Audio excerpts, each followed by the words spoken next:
Ah ben, bien le bonjour, mes beaux petits poussinots et mes belles petites poussinettes! Ah oui, bienvenue au grand rassemblement des amateurs, amatrices de jeux de société. Ici, on vous parle de toutes nos découvertes, jeux de table, de plein d'affaires tout à fait normales. Oui, on explore le monde ludique pour vous. Je m'appelle Pierre-Louis Renaud. Et moi, je suis Raphaël Lacaille et bienvenue sur la chaîne de Es-tu game? Attendez-moi à une intro comme ça à chaque jour maintenant, mes tannants. Fait que oui, hey, c'est un gros mot au niveau des jeux. Ben, pour toi, beaucoup, parce que moi, j'en ai beaucoup filmé, mais pas beaucoup joué. Et beaucoup de Board Game Arena aussi. Ça, absolument. Mais on a aussi des jeux physiques parce que c'est toujours le fun de se rassembler en chair et en os. Exactement, mon cher Pierre-Louis. Et aujourd'hui, c'est ça, c'est vraiment tous les jeux qu'on a testés dans les derniers mois. On va vous en parler, mais on a envie de commencer ça en jouant.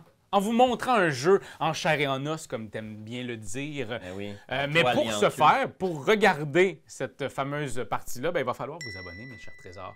Parce que, ça nous fait plaisir de voir plein de monde qui s'abonne à notre chaîne. Aujourd'hui, on joue à Mythicats ensemble. C'est un jeu de mémoire, de party, de fun. Et on va virer fou ben raide. C'est coopératif, hein? On essaie de faire un grand spectacle avec nos petits minous et nos petites souris. Exactement. Faut savoir que là, présentement, ça se joue de 2 à 6 joueurs. On va jouer, ça va être beaucoup plus simple à 2 joueurs que quand on va être à 4 ou 5 joueurs. Là. Oui. Sachez-le, mais on est des professionnels, on a travaillé ça très très fort. Oui, on va vous montrer un petit aperçu du jeu. En gros, on va reproduire une séquence de sons et de gestes. Ouais. Et on va devoir graduellement la rentrer dans notre petite cervelle trouée comme du gruyère. Et en gros, c'est que la séquence est représentée ici par des jetons et des cartes. Et on va aussi établir quel va être notre... bouquet final. Le bouquet final. Qu'est-ce que tu aimerais comme mouvement pour notre bouquet final? Ça peut être n'importe quoi. Ça pourrait être... Ça te tente-tu? Ça va être ça. Ça a l'air du tenter. Vous allez voir de quoi ça a l'air un petit peu. On va devoir faire Mythicats, séquence 3 fois. En fait, c'est ça, exactement. Comme ça ici, c'est simplement pour se donner le rythme. Après ça, on n'y retourne pas. On va faire la séquence qui est au centre. Il va y avoir des cartes avec des choses décrites dessus, mais je ne vous les montre pas tout de suite. Fait qu'on va faire cette première carte-là, cette deuxième carte-là, cette troisième, cette quatrième, et on revient ici pour le faire 3 fois. Et après 3 fois, on fait le bouquet final. Mais on ne revient pas aux 2 Mythicats. C'est vraiment pour se donner le beatbox. C'est un travail d'équipe, hein? C'est un défi qu'on se donne. Puis au début, on a juste une carte et elle est visible, c'est ça? Oui, puis après ça, elle se cache. Il y a une deuxième carte. Cache, troisième carte. Et ça, c'est nos vies, les petits minous. Oui, on a 9 vies. OK, bon. Pour vrai, moi, je donne pas cher de notre peau pour toi et moi. Je sais pas pourquoi. On va pratiquer, on va vous le montrer un petit peu, juste vous donner un feel. Feeling. On essaie le tutoriel niveau 1. Pierre-Louis, ça commence. Ici, il va falloir se donner un coup, habituellement un bomb, là, un petit fist bomb, là, un fist bump. Puis là, on peut le faire habituellement aux 2 côtés. Mais là, on est tout seul, toi et moi, donc c'est à 2. Alors, on y va. C'est parti. Qui est-ce qui est la personne que son nom est le plus beatboxable? Moi, je disais Raph Lacaille. Vas-y donc. Raph Lacaille. Parce que Pierre-Louis Renaud, c'est trop de syllabes. Pierre-Louis Renaud. Mais après ça, on s'étonne que cette vidéo-là dure 2 heures. OK, on y va. Mythicats.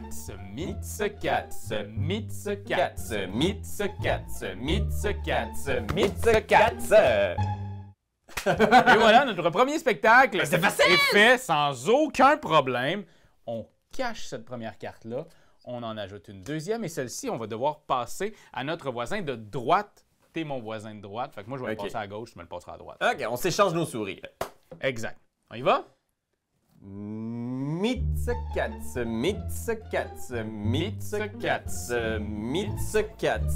bon, là, on a déjà perdu, là. Je peux pas croire. Mais est-ce qu'on le fait ensemble au début, le Mythicats? Tu fais les 2 premiers Mythicats, mais là, ici, j'étais rendu là. Ah, mais je pensais qu'on faisait ensemble. C'est pour ça que je regardais en faisant comme... C'est la première personne. Okay. C'est la première personne qui donne le beat. Ah, OK, je comprends. Mythicats. Ça a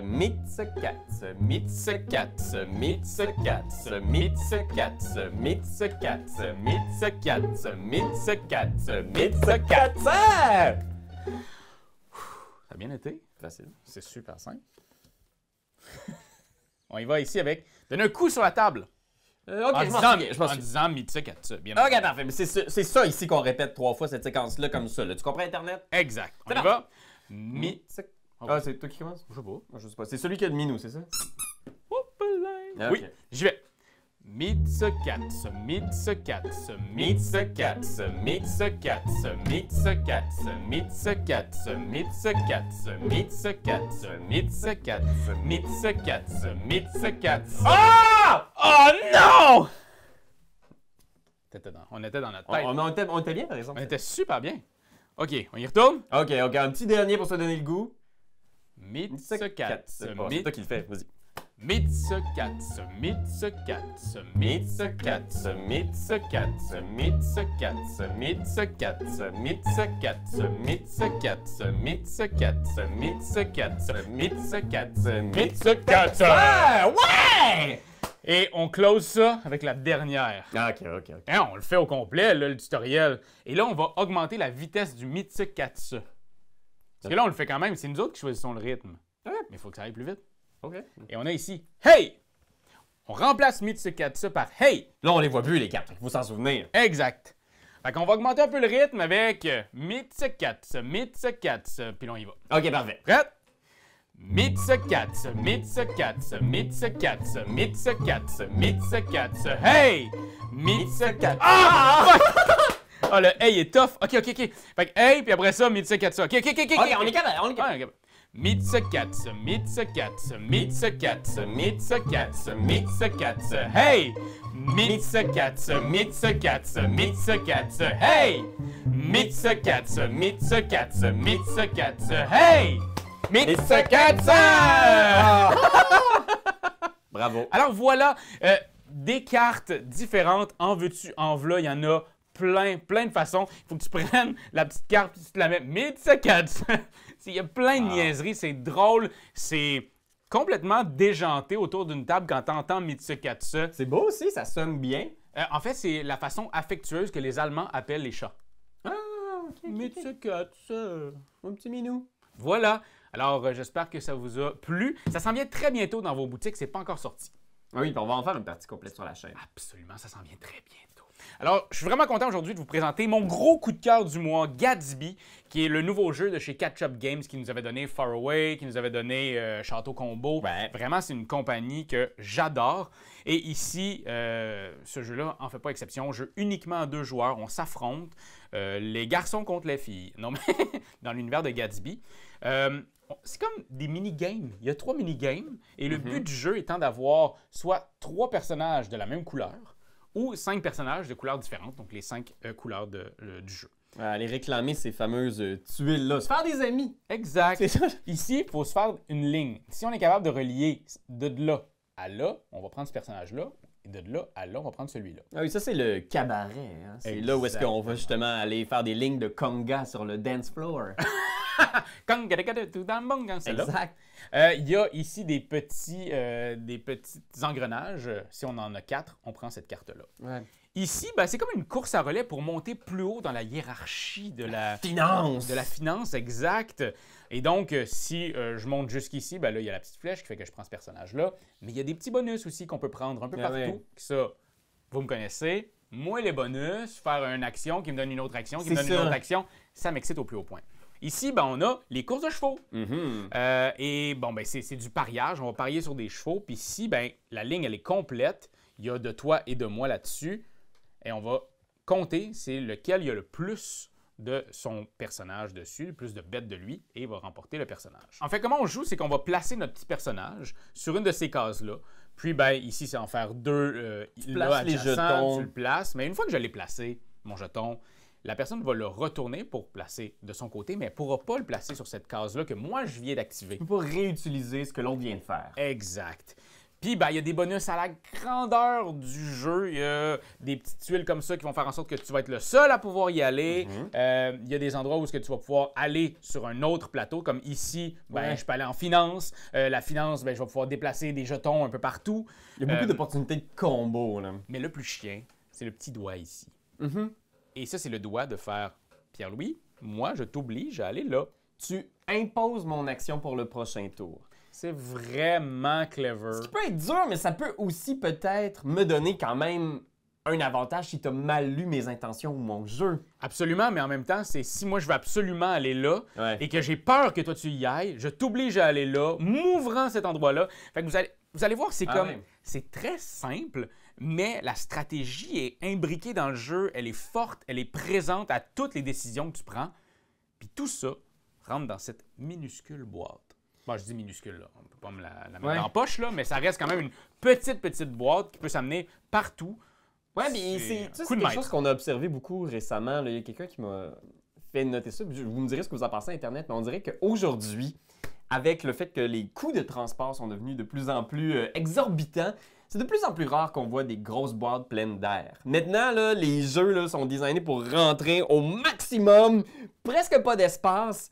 Je trouve ça intéressant parce que ça fait naître justement des designs comme celui-là qui sont tellement élégants, tellement épurés, mais efficaces. Puis ça peut-être aussi me permettre de parler des tarifs puis de notre prochain jeu. Hey, segment actualité? Eh bien oui, on va parler de Finspan, le nouveau jeu dans l'univers de Wingspan. Et de Wingspan. Le Spanoverse!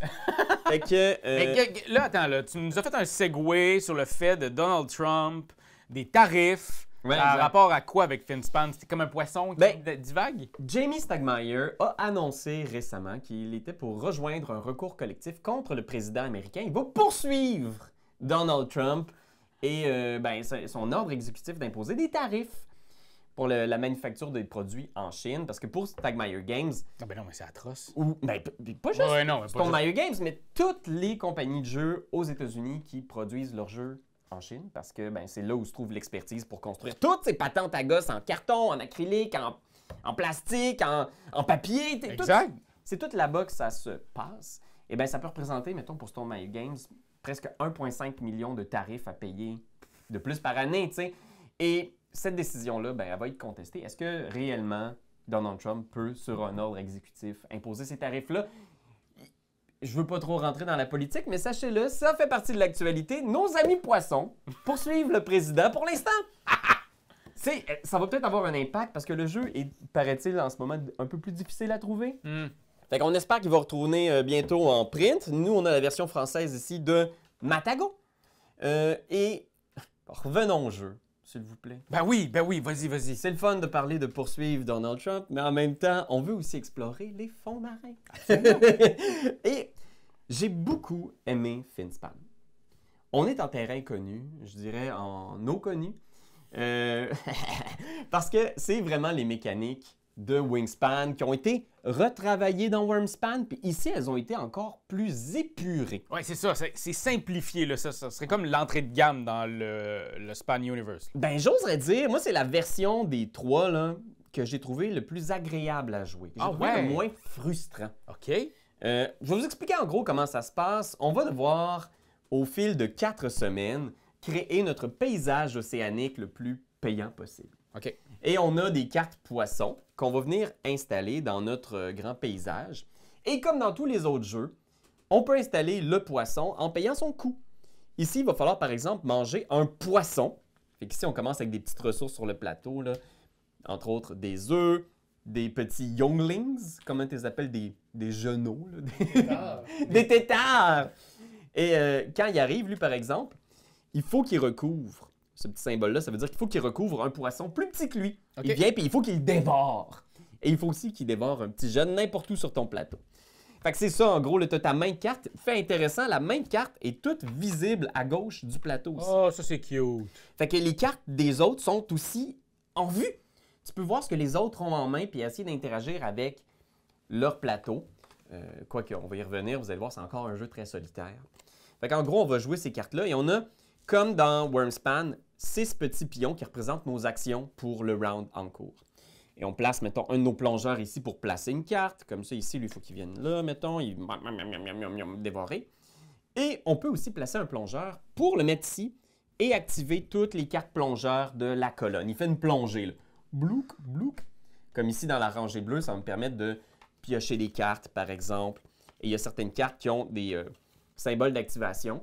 Et donc, tu vas rendre ta colonne, à force de jouer des cartes, de plus en plus payante pour tes plongées. Très cool. Et moi, ce que j'ai aimé de cette version-là, c'est que je trouve que les colonnes sont payantes au niveau des ressources. OK. On t'en donne quand même beaucoup. Si tu as des poissons là, aux bons endroits, tu peux piocher des cartes, repiocher des cartes, repiocher des cartes, aller chercher une carte de ta défausse. Je sentais pas la frustration que j'avais, par exemple, dans Wingspan, où parfois je dédiais un de mes cubes actions. Pour aller chercher un 9. Hey, t'es comme genre, man, j'ai tellement l'impression de perdre mon tour. Ici, je sentais qu'on nous en donne quand même beaucoup. Est-ce qu'on est pogné avec trop de cartes en main parce qu'il y a beaucoup de piochage de cartes? Moi, c'était un peu ça des fois qui me buguait dans Wingspan puis Wingspan, c'est qu'à un moment donné, ma main elle était plus lisible un peu à la Terraforming Mars. Là. Il y a quand même un peu cet aspect-là. Là. On retrouve encore certains de ces défauts-là. C'est une belle grosse pioche de 125 cartes poissons. Fait que si quelque chose que tu cherches en particulier, ça se peut que tu cherches longtemps. Ouais. Mais, tu sais, un moment donné, moi, ça m'est arrivé des fois de me retrouver avec 7, 8 cartes en main.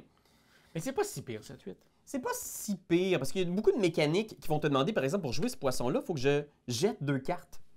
Et là, tu choisis 2 cartes qui s'en vont dans ta défausse. Puis j'ai bien aimé la petite mécanique de ta défausse. Il y a des cartes qui, justement, lui ici, dès que tu le poses, tu peux aller chercher 3 cartes de ta défausse. Fait que tu jongles avec tes cartes. Il y a beaucoup de combos. Si t'aimes ça, le phénomène combo, on en a beaucoup ici. J'adore le phénomène combo. Il y a encore certains des défauts inhérents à cette catégorie de jeu-là. Là. Il y a certaines cartes, là, je vais essayer de t'en trouver une, mais il y a des cartes avec des barres de couleurs. Puis ça, c'est parce que cette carte-là peut juste être jouée dans la première rangée. Dans la première rangée, il faut que le bord corresponde. Il y a aussi la partie supérieure de l'océan, le milieu de l'océan, puis le typhon de l'océan. C'est tous des termes techniques océanographiques. Là. Oui, le typhon. Le petit typhon. Fait que ça aussi, c'est frustrant. Des fois, tu fais « Ah, je l'ai mon combo, je vais jouer ça ici, je vais jouer ça là-bas. » Puis là, il y a toujours un fin finot qui fait « Excuse-moi, t'as joué ça, mais regarde ici. » là.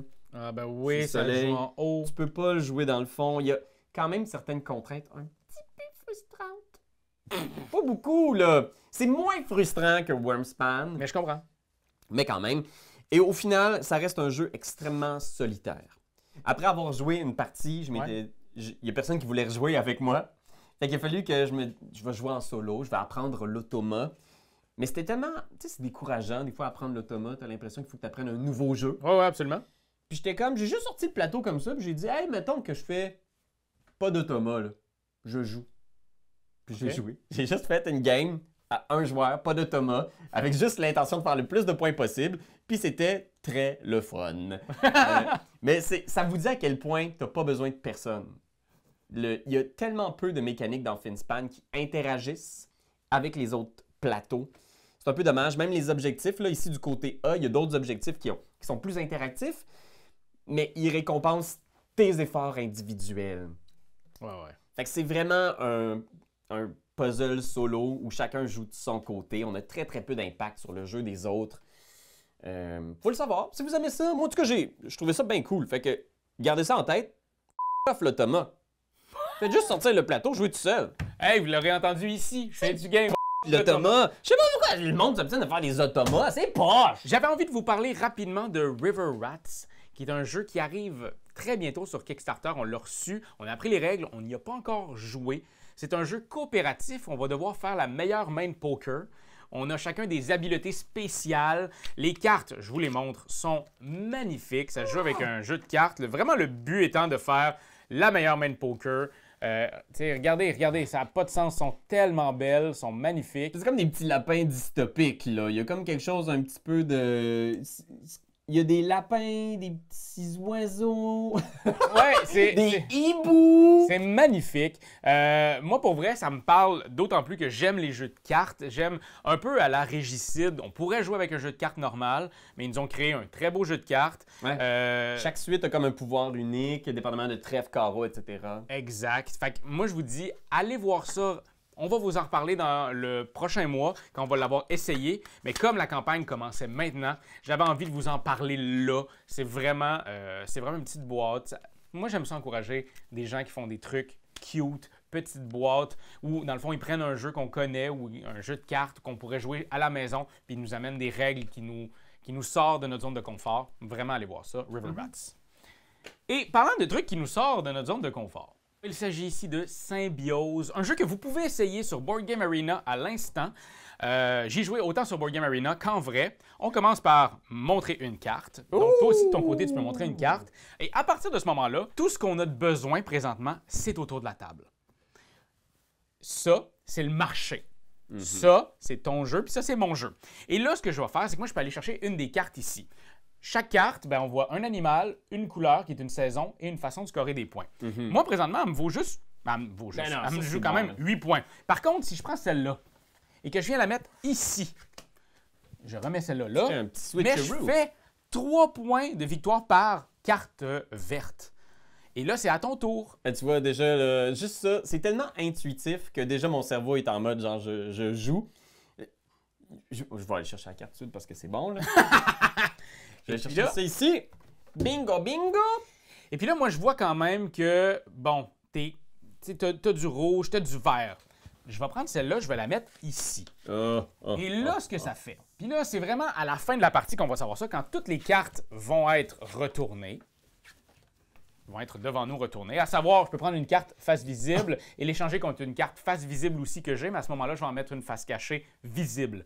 C'est comme une façon de faire en sorte que le jeu se finit à un moment donné. Quand ça arrive, le scoring, les 4 cartes du centre, je score pour mon plateau personnel. Les 2 cartes ici scorent pour le marché qui va être ouvert aussi, parce que c'est la même chose. Ouais, ou le voisin de droite dans le cas où on jouerait. À 3 ou à 4 joueurs. Et ici, c'est à toi, Pierre-Louis. Exact. Donc, je vais faire 4 points par orange. Je fais 4 points. Ici, 3 points par verte. Je vais faire 9 points. Donc, juste grâce à ces 2 cartes-là, j'ai fait 9 plus 4, 13 points de victoire à cause de toi. Toi, ici, ben, tu comptes 6 points plus un autre 6 points. Donc, tu vas faire 12 points. Fait que ce pointage-là est vraiment construit sur l'étang des voisins. Exact. C'est tellement cool parce que ce que j'aime de ce jeu-là, c'est que oui, c'est méga simple, mais il y a tellement de petites probabilités qui peuvent te donner un edge dans le jeu en faisant « Est-ce que je vais recruter cette carte-là? » Parce qu'elle est payante, mais en même temps, je vois que lui, c'est affiché qu'il va faire des points pour toutes les roses dans mon jeu. Ouais, ou des fois, tu vas aller chercher ceux du marché, mais celle du marché te donne 5 points parce que c'est une grenouille. C'est comme, je vais-tu la prendre parce qu'elle va me donner 5 points, mais là, elle me donne 5. T'essaies de trouver des façons de faire des points de plein de façons différentes. Ouais. Tout est là.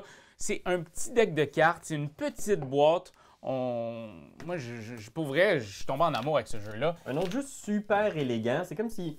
Tu sais, je sais que les éditeurs n'aiment pas ça qu'on fasse ça, mais en même temps, c'est inévitable quand tu joues à beaucoup de jeux. Ça m'a fait penser à Château Combo. Que la carte soit à la fois une façon de faire des points, mais aussi un objectif de points. Mais c'est comme si ça avait simplifié encore davantage. Absolument. Fait que je sais que pour certains, ça va peut-être être un petit peu trop léger. Ouais. Mais moi, j'adore cette élégance et cette simplicité-là. Ouais, vraiment. Pour vrai, ça ressemble à des jeux classiques de jeux de cartes, mais qui a amené une petite twist vraiment différente qui donne envie d'y retourner. On a fait le Unlock Kids, la nouvelle version qui est comme une espèce de... C'est les histoires de l'île d'Émeraude. OK? Je pense que c'est très inspiré du folklore Irlandais. Fait que c'est des histoires dans lesquelles on va, par exemple, c'est des enfants qui doivent retrouver le chemin pour aller chez eux. T'as reconnu ici un... Eh oui, les Wolfwalkers. Exact. Fait que ces espèces de mythes-là. Vous avez 3 petits scénarios. Ceux qui ne connaissent pas la gamme Unlock Kids, c'est plutôt simple. Vous avez 6 aventures en gros. Donc, pour chacun des 3 scénarios, vous avez comme 2 façons d'explorer cette énigme-là. Et vous avez des petites pièces ici. Une fois que vous avez choisi votre carton de départ, ça vous dit de quoi vous avez besoin. Et vous avez aussi les symboles. Fait que tout au fil de l'aventure, quand vous allez être capable de recréer ces symboles-là en mélangeant, par exemple, des items comme ça. Des petits bouts d'items, ouais. Ouais, tu sais, je vais vous donner un exemple avec une carte. Là, je veux pas rien vous spoiler parce que c'est le classique des jeux Unlock. Là, tu sais, c'est un jeu d'évasion en boîte. Si tu brûles l'énigme, ben tu le sais, tu sais. Mais si tu es capable de mettre des pièces ensemble, genre, hey, on pourrait-tu faire une pile ici pour aller atteindre l'objet hors de portée? Puis si ce symbole-là est représenté ici, ça va te faire débloquer de nouvelles cartes, de nouvelles pièces et ça va te faire avancer dans l'énigme comme ça. En fait, c'est ça, c'est que tu n'as pas besoin d'application avec Unlock Kids. C'est vraiment bien pensé. C'est le 4e ou 5e opus. Là, c'est vraiment très bon, toujours bien pensé. Ah oui, puis les enfants adorent ça. Là. Moi, je sais pas pourquoi, je suis vraiment pas fan des jeux d'évasion. Mais quand tu ouvres la boîte, tu présentes le petit carton, tu lis le petit chapitre d'introduction, souvent ça captive les enfants de savoir qu'ils peuvent partir avec ces pièces-là puis juste suivre un fil narratif. C'est vraiment le fun. C'est des games de 20 minutes en plus, ça joue super vite. C'est assez rapide. Moi, j'ai beaucoup aimé cette série-là. Je dois te dire que celui-là, je l'ai trouvé un petit peu plus complexe. OK. Tu sais, je sais qu'on part d'histoires légendaires, de mythes que les gens apprécient bien, propres à cette culture-là. Mais je trouvais que les histoires étaient un peu plus dures à suivre pour les gens qui ne connaissaient pas la légende. Tu comprends? Ah oui. C'est comme si c'est dur de faire du sens de l'histoire avec juste les cartes et les items. Moi, en tout cas, personnellement, les enfants avec qui j'ai joué étaient un peu confus de qu'est-ce qui arrivait ou qu'est-ce qu'on cherchait à faire. Mais il était épais aussi. Il était un peu épais, écoute. Tu sais comment c'est cette nouvelle génération-là, toujours en train de jouer à Brawl Stars. Ah, ça n'a pas de bon sens. Mais oui, donc, moi-même, un peu, des fois, j'ai pris des moments où j'étais comme, attends un petit peu, là, je sais plus trop où est-ce qu'on est rendu. Oh, mais t'es épais, toi aussi! Moi aussi, j'aime ça, Brawl Stars. Fait que, oui, j'ai senti qu'ici, c'était un petit peu plus alambiqué. OK. Si vous souhaitez commencer dans le Unlock Kids... Ben, commencez par le premier opus. Le premier opus, Ouais. il est absolument entré de gamme là, au Il est niveau de tellement la complexité. simple, intuitif. Le premier, celui-là, j'ai trouvé qu'on cherchait peut-être justement à réinventer les trucs à un point qui nuisait un peu à l'élégance du jeu. OK. Qui est la force de ce système-là, je pense. C'est un petit peu alambiqué pour moi, mais les illustrations sont vraiment magnifiques. magnifiques. C'est tellement des beaux produits. La boîte est le fun à toucher aussi. Puis il y a plein. Je suis Pierre-Louis Renaud. Raphaël Lacaille. Nous sommes artistes professionnels. Voici quelques mimes de nos partenaires officiels. Mais avant, le réchauffement.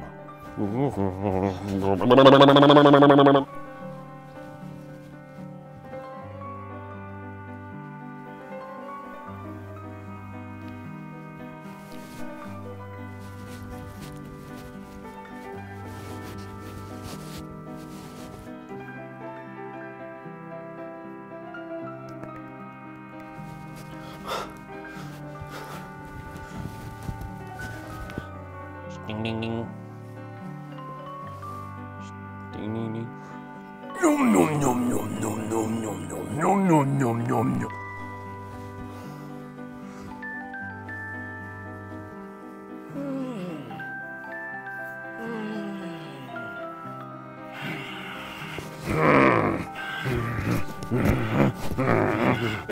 Je comprenais pas non plus là, ce que tu faisais. Mais bon.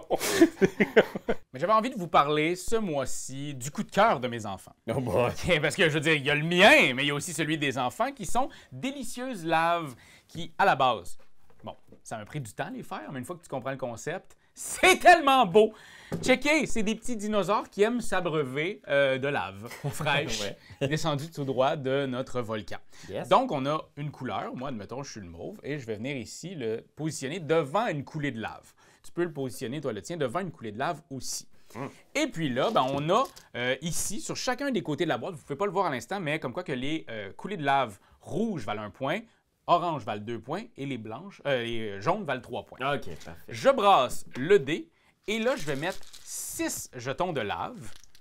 1, 2, 3, 4, 5, 6. Et je vais les mettre où je veux dans une coulée de lave. OK, tu pousses le truc. Pousser. Puis là, je regarde. Ah, là, ça a levé un peu. Je vais peut-être essayer de m'en mettre. Moi, c'est parce que je suis là. Je veux que ça me coule dans la bouche, là. Ah, je viens de t'en donner un. OK. Ben, d'abord, je vais comment peut-être ça aller marche? pousser là. Je vais peut-être aller pousser ici un peu. Ah, fudge. Ah, ça commence à pousser. Il y a comme une incertitude je vais quand même, hein? Il n'y a pas J'allais de pas. logique. Fait qu'il y a de la lave qui coule, qu'on remet dans le sac, à moins qu'on joue à 2 joueurs, là, il y a une façon de faire. Et puis là, c'est à ton tour. En fait, la logique, je vous le montre. Je vous montre comme un magicien qui montre son... Ah. C'est que vous voyez ici, on a installé au début de la lave un peu partout, aléatoirement. Donc, en poussant, bien, c'est ça, on le sait pas. Fait qu'à un moment donné, plus la partie avance, plus on va commencer à comprendre que si je pousse là, comment c'est emmené dans le fond du volcan. Il y a quand même ça un peu va- de théorie du chaos, là, ça se peut. Ouais, absolument, absolument. Il y a de l'entropie là-dedans, on mais- peut pas prévoir. Mais à la fin de mon tour, ben, je peux aller le changer de place. Pas à la fin de mon tour, mais au début de mon tour. Tu peux-tu filer, genre comme. Oui, mais non. Une fois Non, que tu t'engages. Insère. Non, vas-y pas à moitié, là. Mais l'affaire, c'est qu'à un moment donné, regarde, celui-là, là, il est sur le bord de sortir. Là. Puis là, j'ai vu que toi, fait que moi, je vais le mettre ici à mon tour. Ah, Fait tu que peux je te vais pouvoir. déplacer. Ah, c'est je vois chouette. que Pierre-Louis a poussé là, puis ça a poussé. Vas-tu l'avoir? Allez! Très cool. C'est clever, c'est beau, c'est le fun, c'est addictif. Vraiment, puis la mécanique est folle. Je veux dire, sérieusement, juste ça, c'est vraiment un coup de maître d'avoir juste trouvé quelque chose, une nouvelle bébelle pour les kids. C'est vraiment ça. Moi, les enfants ont capoté. Rosie comprenait pas pourquoi tout le temps la lave tombait, mais c'est pas la plus futée de la famille, là. Fait que ça reste... C'est comme récurrent, là, dans ton. c'est ça. Ben, j'essaie de faire... C'est la règle de 3, comme on dit, hein. Fait que c'est la 3e fois que j'en parle de personnes pas futées. Ouais, ça marche à tous les coups. Alors voilà, gros coup de cœur pour les enfants et même pour moi de trouver que c'est tellement une belle boîte, c'est tellement le fun. Elle est juste un peu fiddly à ramasser parce Ouais. qu'elle fait ça à flagotte. Fait que je pense qu'il faut mettre un élastique après pour que tout tombe parce que moi, c'est arrivé plusieurs fois que c'est tombé. Rapide et rigolo! Rapide et rigolo, on a encore joué avec les enfants justement Speedback Kids, qui est un jeu. Je pense que Speedback existe dans différentes catégories. Ça semble être les mêmes mécaniques, mais là, c'est vraiment la version conçue pour les enfants. Oui, c'est ATM Gaming qui nous a envoyé ce jeu-là. Merci ATM Gaming. Speedback Kids, donc, la règle du jeu, ça va être assez simple. T'as ces cartes-là, ça c'est ta main. T'as Oui. des lettres. OK. Fait que tu peux regarder tes lettres, R, N, H, whatever. Stressez-vous pas, c'est pas comme le Scrabble, OK? Si t'as un H, c'est pas bien grave. OK. Et là, ce qu'on fait, c'est qu'on va retourner un thème. Par exemple, une affirmation. Ma maman est super. Drôle. Exactement. Ça? Tu as tout compris, tu vois comment c'est cool. Il faut que tu mettes un mot, une proposition qui commence par la lettre, puis tu peux en enchaîner. Fait que si t'as d'autres idées, tu y vas, tu sais. Fine. Niaiseuse. Oh. Je me sens mal. C'était pour les points. Et une fois qu'on a 3 propositions, on passe à un nouveau thème, puis on peut être plusieurs à jouer à ça. Le but, c'est de se défausser de ces cartes. Tu veux défausser toutes tes cartes. Les girafes sont... Comme... On peut contester si on a l'impression. Habituellement, avec les jeunes, c'est plus intelligent que Mais ça. Là. les girafes, je m'excuse, mais t'auras-tu déjà fait des cours d'algèbre à une girafe? Les girafes sont terribles. Terrible. Les girafes sont terribles. Parce que ça fait peur, une girafe. T'as-tu déjà vu une girafe pas loin? C'est comme genre... C'est une immense langue. Les girafes sont sveltes. Oui. Prochaine catégorie, un animal qui nage. Un marsouin. Un requin. Un... Canard. Un canard, ça nage. Et on continue comme ça. Et ce qui est génial, c'est que Comme agressif, je peux continuer. ça y va. Puis des fois, t'as justement des éclats de génie où tu sors une lettre, puis tout le monde rit, tu sais. Tout le monde éclate de rire. Tu sais, il y a des catégories qui sont vraiment drôles. C'est tout réellement bien conçu pour les enfants. Tu sais, il y en a au musée, un endroit cool pour une piqûre. Oups. Faut pas que tu joues avec des adultes. C'est aussi un jeu à boire. Mais tu peux effectivement jouer avec des adultes. Il y a un degré de difficulté variable. T'as juste plus de cartes. OK. Mais ça a l'air malade. Ça... Oui! C'est effectivement C'est vraiment malade. cool. On a joué à la fête à Nicole, puis on a joué avec des enfants qui débutent dans l'écriture, l'apprentissage des lettres. C'est génial! C'est super parce que t'as pas besoin d'épeler un mot. T'as juste besoin de savoir la première lettre. Intuitivement, même à 6-7 ans, tu y vas, tu sais. Absolument. Très drôle. C'est vraiment cool. Vraiment le fun. Ah, les tulipes, hein? Est-ce que tu te souviens du moment où il y a eu un gros crack boursier, des tulipes? Ben oui, je pense que c'est la première fois que l'humanité réalisait les dangers d'un système économique et à quel point c'est facile de tout faire s'effondrer. Hein? Je me dis, ça va être un thème récurrent. Oui, Tulip, qui est un jeu d'économie avec des cartes qu'on a en main et le but étant de pouvoir faire le plus d'argent possible. L'affaire, c'est que on va jouer des cartes. Là, présentement, moi, j'en ai pas à montrer, fait que je vais t'en faire jouer une. Oui, puis on va suivre le cours des tulipes au centre de la table et ce qu'on fait à notre tour, c'est qu'on va jouer des cartes. Par exemple, si je joue... Une carte bleue, une tulipe bleue. Exact, je vais faire descendre le cours de la tulipe bleue d'un espace. Donc là, présentement, elle vaudrait 3 points de victoire par tulipe. Fait que moi aussi, j'ai 3 points de victoire, ce qui est très, très bien. Exact. Et là, tu te repioches une carte en main J'ai aussi des cartes actions qui, eux autres, valent 1 point de victoire en fin de partie, automatiquement, mais qui peuvent m'aider à jouer avec la bourse. Faire comme, mais non, ils valent 5 points. Ça, c'est super intéressant. Ah oui, puis tout au long de la partie, on va jouer avec le cours de la valeur des différentes couleurs de tulipes. Et si, par malheur, au fil de la partie, à cause de nos manipulations, on voulait trop de tulipes bleues, on a joué des tulipes vertes, là, les gens en voulaient. Ben, si tu arrives à un point où tu dois descendre puis tu es à 1, c'est le crash. Et là, toutes les cartes de cette couleur-là, donc toutes les cartes bleues, sont défaussées et on recommence. La partie se finit après 4 crashs, après que le paquet soit terminé, ou il y a des cartes tulipes noires. Ah oui, oui. Il y a 4 cartes tulipes noires, elles valent 3 points de victoire chaque. Après qu'il y en ait 4 sur le jeu, la partie se termine. C'est un jeu simple, c'est un jeu économique que j'ai trouvé très cool, entrée de gamme, dans le sens que c'est pas le jeu le plus compliqué. Oui. Mais pour vrai, moi, j'ai pu jouer avec des gens qui avaient jamais joué à ce genre de jeu-là. Le côté économique, ils ont trouvé ça vraiment cool, très satisfaisant comme jeu. Encore une fois, puis j'adore le nom de la compagnie, ça s'appelle les Tontons Joueurs. Ouais, puis non, c'est vraiment un chouette jeu. Il est agréable à regarder aussi. Je trouve qu'il y a comme une espèce de beau vibe coloré. Je suis content qu'il ne soit pas tombé justement dans les thématiques très lourdes. Parce que souvent, les jeux économiques sont comme arides et inaccessibles. Absolument. Du moins dans leur visuel. Ici, il y a comme de quoi que je pourrais faire « Hey, les enfants, on va jouer à ça! » Puis ils en apprennent un petit peu sur l'économie. Et on a testé ici nain. Je pense qu'il faut le dire comme ça, je suis juste nain. Ouais, mais au Québec, on dit petite personne. Non, mais on parle quand même de... C'est une BD qui existe, en fait. Exact. Et vous l'aurez peut-être deviné, ça vous rappelle peut-être des couleurs connues. C'est un reskin, comment dire, une remouture de Nidavellir. Ah mon Dieu, on parle ensemble. Nidavellir, qui est un jeu de Serge Laguet que moi, personnellement, j'adore. Mon Dieu, oui. Un des meilleurs jeux d'enchères sur le marché. Et là, ils en ont fait une nouvelle version dans l'univers de la bande dessinée. On retrouve les mêmes mécaniques de base. Oui. C'est-à-dire qu'on a 5 pièces de valeur 0, 2, 3, 4 et 5. Et ces pièces-là... On va les faire évoluer au fur et à mesure que la partie avance. Ça va nous servir à miser sur des lots de cartes nains qui rapportent des points de différentes façons. Et c'est ça qui est chouette! Tu as 3 tavernes, donc 3 lots sur lesquels on va miser. On se sent un peu comme dans la guerre des enchères. Là. Oui. Fait que tu regardes ça et tu es comme « Oh! Les cartes oranges, moi j'en ai beaucoup. Fait que je vais mettre mon 5 pour être sûr d'avoir le premier pic.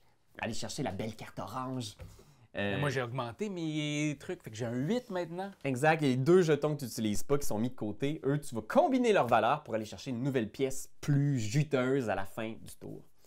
Mais là, il y a des différences avec Nidavellir. Oui. Des petites twists. Non, mais les twists sont quand même majeurs, dans le sens que les 5 factions font 5 différents effets. Oui, ça oui. Oui, t'as raison. Fait que déjà ça change le jeu complètement. Par exemple, les mercenaires, ce qui est un peu les guerriers dans le jeu original, maintenant, c'est que tu essaies de ne pas avoir 2 mercenaires de la même valeur.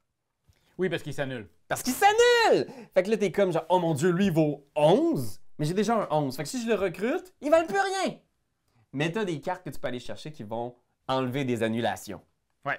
T'as des cartes explorateurs qui vont, à chaque fois que tu les recrutes, augmenter la valeur de la pièce avec laquelle tu as fait ta mise. Exact. Fait que ça augmente ta machine. Ils valent moins de points, mais ils t'aident à avoir des pièces plus juteuses rapidement. J'aime ces twists-là. Il y a encore des cartes qui jouent sur l'exponentiel, effectivement. Reste que ça reste Nidavellir. Exact. Mais en fait, si vous avez aimé Nidavellir puis vous voulez une nouvelle twist sur le jeu, vous voulez des petites affaires différentes, allez voir les nains. Pas les nains. Nains. C'est vraiment un beau reskin, une belle mouture, des belles petites affaires différentes. Il faut savoir que c'est un stand-alone. Fait que vous avez tout ce qu'il faut pour jouer ici. C'est vraiment pas une extension. Mais je pense que, tu vois, moi, je l'aurais peut-être pris plus comme une extension. Une petite boîte avec pas d'air dedans, où tu as juste les nouvelles cartes, mais que tu gardes tout ton matériel original de Nidavellir. Parce que là, ici, effectivement, je sais pas si on nous en propose assez pour que tu te dises hey, « OK, je vais avoir les 2 dans ma collection. » Puis admettons, j'ai jamais joué à Nidavellir. Je choisis Nidavellir ou le nain? Nidavellir. Okay. Je trouve que les mécaniques ici sont un brin plus complexes. les pouvoirs des cartes aussi, tu sais, les fameux, je sais plus comment ils appellent, les mercenaires. Là. Ouais, les autres qui sont de côté. Là. Ouais, quand tu recrutes une carte de chacun des 5 types de cartes, tu recrutes une carte mercenaire. Ils sont un petit peu plus... Ouais, ils sont corsés. Là, ouais. Un petit peu, pas énormément. Là, ça reste simple et accessible, mais Nidavellir, à mon avis, reste le point d'entrée pour ce formidable jeu. Alors, je sais, vous m'avez entendu plusieurs fois chialer sur les duels, mais j'ai ici Living Forest Duel et j'ai été agréablement surpris, mes chers amis. J'ai sincèrement mieux aimé Living Forest Duel que Living Forest. Je l'ai trouvé plus straightforward, je l'ai trouvé plus enligné, je l'ai trouvé plus simple, mais en même temps avec une belle mécanique. Ouais. Un truc vraiment cool. C'est comme s'il y avait 4 bras de fer en même temps. Oui! Fait que c'est beaucoup de bras de fer. Moi, je joue rien qu'à un, j'ai mal. Mais ici, vraiment, il y a quelque chose de très chouette. Alors, comment ça fonctionne? À notre tour, on a le choix de faire plusieurs choses. Ça va être de révéler un animal ou d'utiliser les ressources que les animaux cumulés ensemble ont. Fait que, admettons, Pierre-Louis, toi, tu joues encore une fois, tu mets un animal. Et là, moi, de mon côté, je pourrais utiliser ça. Ouais. Et donc, j'utilise les ressources de soleil afin de les pouvoir là. recruter des animaux avec des oui. petits niveaux de soleil. Fait qu'avec 4, je pourrais recruter celui-là. Cool, je le recrute. Et puis, les animaux vont nous donner ces petits trucs-là à nous. Oui, ça vient comme nourrir ta machine. Par contre, on peut aussi scraper les animaux de la couleur adverse, parce qu'on ne peut pas les utiliser, les animaux de la couleur adverse. Ils vont être là, dans le fond, on va devoir essayer de les enlever pour pouvoir mettre que notre couleur ici. Et si on réussit, parce que c'est le jour contre la nuit qui se battent, c'est l'hiver contre l'été, en fait. L'hiver et l'été! L'hiver contre l'été. Si je réussis à mettre que des animaux d'hiver ici, j'ai gagné. Si je réussis à amener Inobi chez vous, je brûle ta saison. 2 fois, hein? Oui, 2 fois. Je la brûle. C'est fini. Ça, c'est poche. Si je réussis à avoir des petits feux avec l'eau, vous voyez ici la ressource L'eau, d'eau, ça éteint le feu. Ça éteint le feu. Si je réussis à avoir 8 petites flammes, je fais des points, mais en fait, je gagne tout simplement. Et puis, il y a ici, si je réussis à faire un 9, dans le fond, un 3 par 3, qui est relié. Ouais. Mon petit... Construire de la forêt en utilisant les petites ressources de pousse verte. Exact. Donc, avec ça, on va pouvoir créer un petit chemin. Puis quand on va faire un 3 par 3, on va gagner à ce moment-là. C'est très tendu parce que comme il y a 4, ça me donne un peu l'impression de, Seven Wonders Duel. Absolument. Surtout le dernier. La victoire militaire, mais c'est comme si la victoire militaire était reproduite 4 fois. Oui. Et que tu es tout le temps en train de travailler sur une victoire militaire à quelque part. Absolument. Et tu vas pouvoir aussi créer des petits symboles aussi qui vont te donner des cartes, qui vont te permettre de rejouer. Il y a beaucoup de matériel vraiment chouette dans ce jeu-là. Il y a beaucoup de coups de poing d'en face qu'on peut faire aux autres parce qu'il y a plusieurs saisons, on peut enlever des cartes parce que les animaux que tu achètes, tu les gardes devant toi, ils vont t'aider à te faire des choses. Par contre, dès qu'une saison est terminée, on enlève tous les animaux qu'on a achetés et on recommence à nouveau. C'est vraiment bon. Ouais. C'est vraiment tendu. Si vous voulez l'essayer, soit en vrai, vous pouvez aller l'acheter dans votre boutique préférée, mais vous pouvez l'essayer aussi sur Board Game Arena. Il est en bêta test. C'est vraiment, vraiment très bon. OK. Toutoum! Oh! On va vous parler de Mighty Shot, un jeu de This is a Game.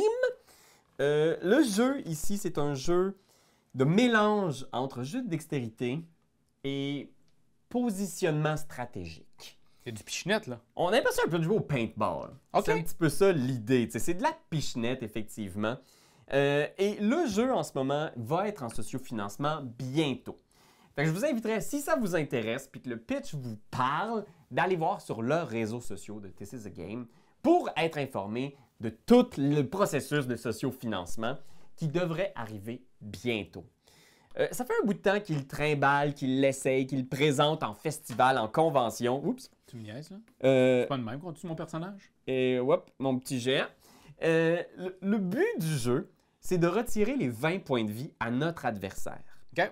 Pour faire ça, on va principalement déployer nos minions sur le plateau et essayer de les envoyer dans les portions du tableau qui vont retirer des points de vie à notre adversaire au début de chaque tour. OK. On peut aussi tuer les minions de notre adversaire et selon la force de ce minion-là, ça va retirer des points de vie arcanique à notre ennemi. Tout dans ce jeu-là, on a des cartes, mais tout va beaucoup reposer sur une mécanique de pichenette.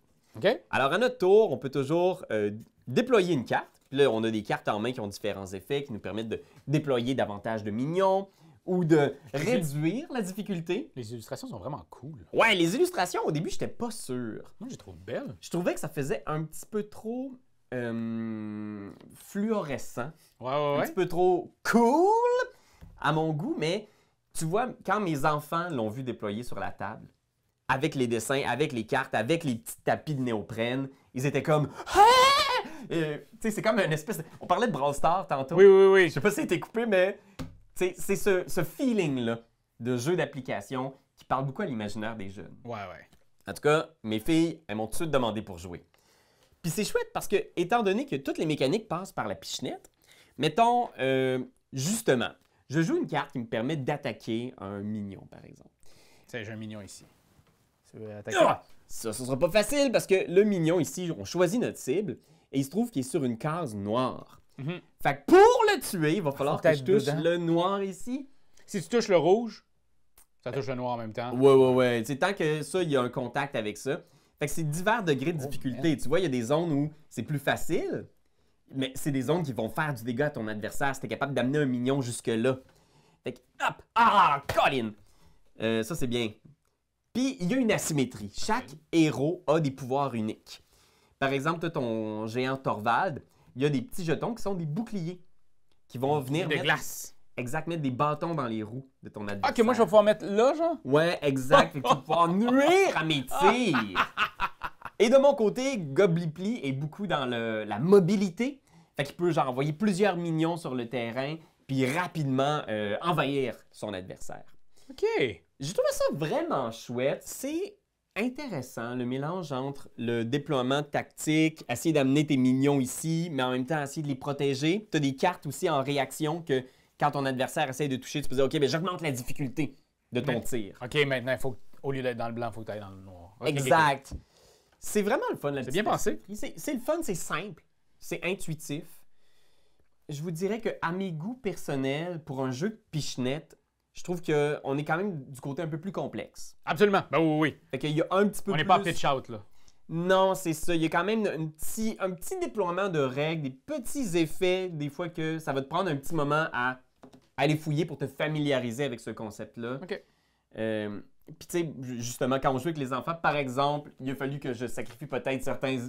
C'est fait pour On va dire, ah, regarde, ça va être ça. Parce que c'est ça le cœur du jeu, c'est ça le fun. C'est de faire des pichenettes, de tuer les ennemis, de se placer aux bonnes places. Ça a été vraiment plaisant. On a eu beaucoup de plaisir. Le modèle d'affaires en général, c'est que ce qu'il propose, c'est que dans la boîte de base, il va y avoir ces deux héros-là. OK. Mais qu'éventuellement, il va peut-être y avoir des packs où tu peux acheter des nouveaux héros, OK. des nouveaux champions avec leurs minions et leurs pouvoirs spéciaux. Puis leur néoprène. Exact. Fait que ce serait le modèle pour l'avenir de ce jeu-là. Bonne idée. Le sociofinancement, j'ai vu circuler certaines copies où est-ce qu'il y avait des miniatures plutôt que des standees. OK. Fait que ça peut être intéressant, mais ça aussi... On va le savoir au fil du temps avec la campagne. Exact. Fait que moi, je vais suivre ça attentivement. Vous pouvez y jeter un œil. Leurs réseaux vont être dans la description de la vidéo. Si on n'oublie pas. On l'avait vu à Cannes, on l'a reçu, on a pu y jouer. Mesos, qui est un jeu vraiment... Première fois que je l'ai vu illustré, je trouvais que ça avait l'air de Santiago. Weberson Santiago? Weberson Santiago. Finalement, c'est pas ça partout. C'est Keri Aitken. Mais c'est vraiment cool. J'aime les illustrations Ouais. et j'aime le jeu. Oh. Vous pouvez le jouer aussi sur Board Game Arena présentement. Il est en bêta aussi. C'est un jeu où, dans le fond, on va devoir faire des points. Ah, j'aime ça, ce genre de jeu-là. Oui! Mais il y a plusieurs façons de faire des points et il y a plusieurs personnes à les recruter. Donc, et chaque personne qu'on recrute va donner des points de différentes façons. Il y a aussi des défis qui vont arriver. Donc, des défis, quand ils sont en haut, ils ne donnent rien, mais quand ils arrivent en bas, c'est une toute autre paire de manches. Donc, ce défi-là, on le sait d'avance qu'il va scorer en bas. OK. Et là, il nous dit, chaque étoile qu'on va avoir, la personne qui en aura le plus va faire 5 points de victoire, celle qui en aura le moins 3 points de victoire. OK. Le genre de jeu que tu pourrais être dans le négatif une couple de fois. Alors, comment ça fonctionne? Mettons, je suis rouge.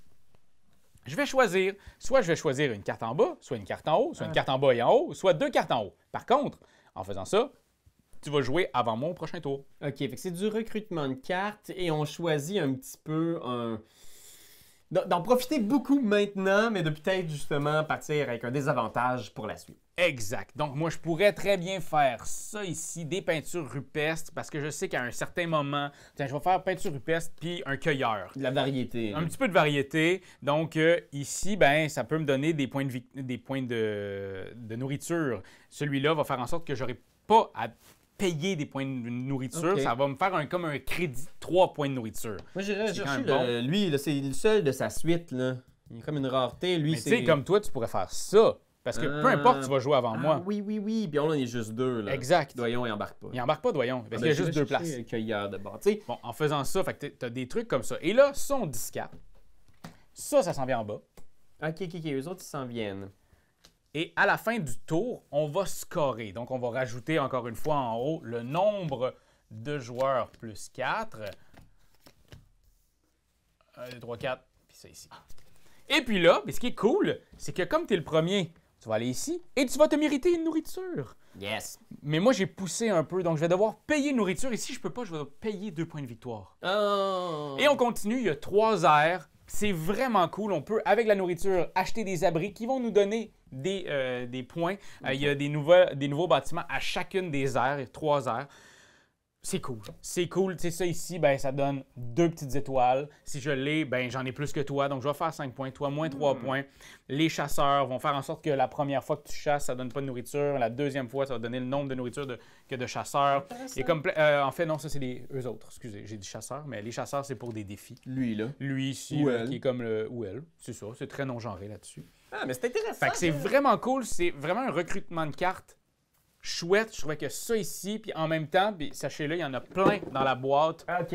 De différentes façons, on peut rendre le truc un petit peu plus difficile. On peut choisir aussi d'avoir de la nourriture ou Ouais. des trucs un peu plus C'est intenses. ça que je posais comme question. On parle beaucoup de format de boîte, là, puis je m'excuse si c'est trop méta, mais j'étais comme genre, hey, ce petit truc-là, ça a l'air d'être un peu le calibre de plusieurs jeux qu'on a présentés qui rentraient dans des boîtes grosses comme ça. Mais ça a quand même l'air d'avoir une bonne grosse boîte. Ben, en même temps, ça reste que c'est une boîte qui est, je vous dirais, quand même uniligne. C'est pas très gros, c'est très bulky.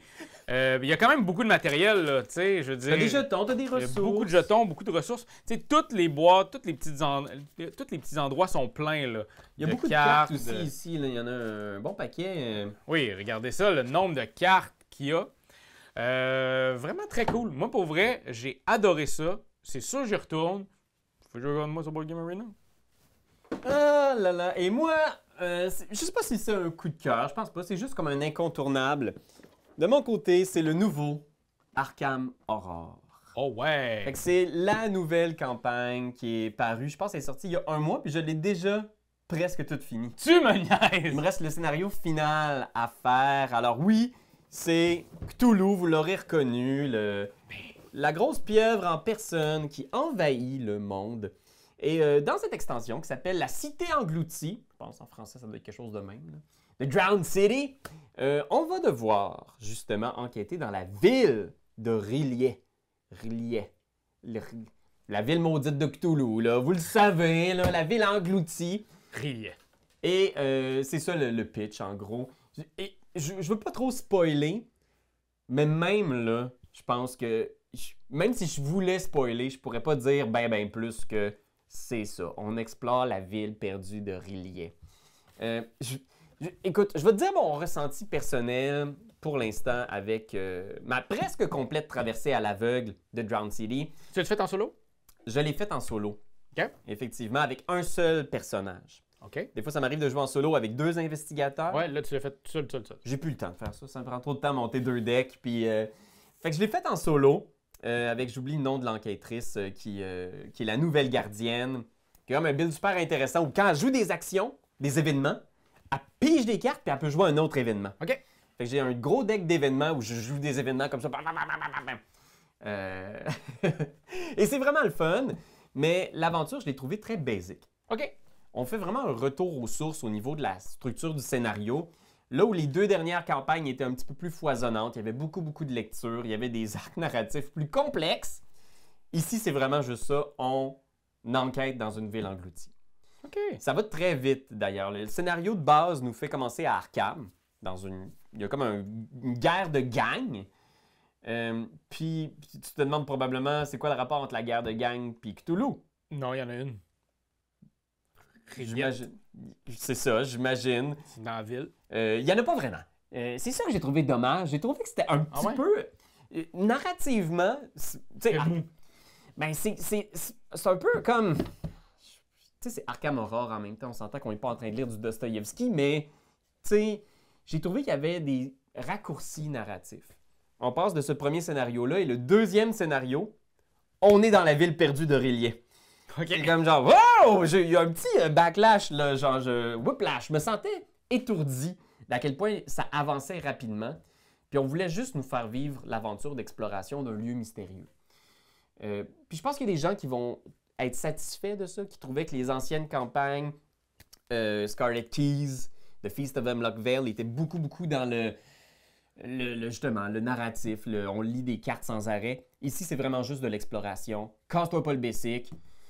Mais en même temps, moi, de mon côté, il me manquait ça. Là. Il me manquait un petit quelque chose, effectivement. Fait que c'est mon ressenti. Je l'ai trouvé très dur aussi. En solo, particulièrement. Je me suis fait ramasser. Puis, tu sais, c'est rare que, genre, je sens qu'il n'y a pas d'espoir. Mais j'ai commencé, tu sais, t'arrives sur l'île, tu choisis si tu vas à l'est ou à l'ouest. Puis déjà là, t'étais mort. J'ai fait le mauvais choix. Puis, commencer à l'est, j'ai trouvé ça dur. Là. Je me suis fait ramasser. Puis, toutes les locations, il n'y avait aucune façon d'abandonner. Fait que commencer à l'ouest. Fait que moi, j'ai l'impression que vous auriez un meilleur temps à passer par l'ouest, mais c'est une boucle. Fait que tu fais tous les tableaux, les scénarios, puis tu reviens au début. Mais j'ai l'impression que les derniers scénarios à l'ouest sont plus intéressants. Fait que moi, si j'étais vous, je commence... Hey, ça, c'est un spoiler. Je m'excuse! Je m'excuse! Ben oui. Fait que oui, pour l'instant, pour vrai, il y a des trucs intéressants, il y a des bons scénarios, mais c'est pas dans mes préférés. OK. Voilà, ça se peut, vous dites, hey, Raph, il est bien vendu, il aime tous les jeux ce mois-ci. Ben oui, j'ai adoré aussi Les Jardins Suspendus. Quel bon jeu! Encore une fois, c'est Grégory Grard puis Mathieu Verdier qui nous avaient donné plein de bons jeux qu'on adore, comme Darwin. Ici, ben, on va devoir créer un petit jardin suspendu. Ah! C'est pour ça qu'on appelait ça les jardins suspendus! Je te jure! Tout est pensé. J'essaie de voir si j'ai les petites cartes exactes. Toi, t'as ça, moi, j'ai ça. Et donc, dans le fond, on va devoir recruter. On a 3 petits personnages pour recruter. Si je recrute ici, c'est gratuit. Ici, ben, ça me coûte un outil. Ici, 2 outils. Ici, 3 outils.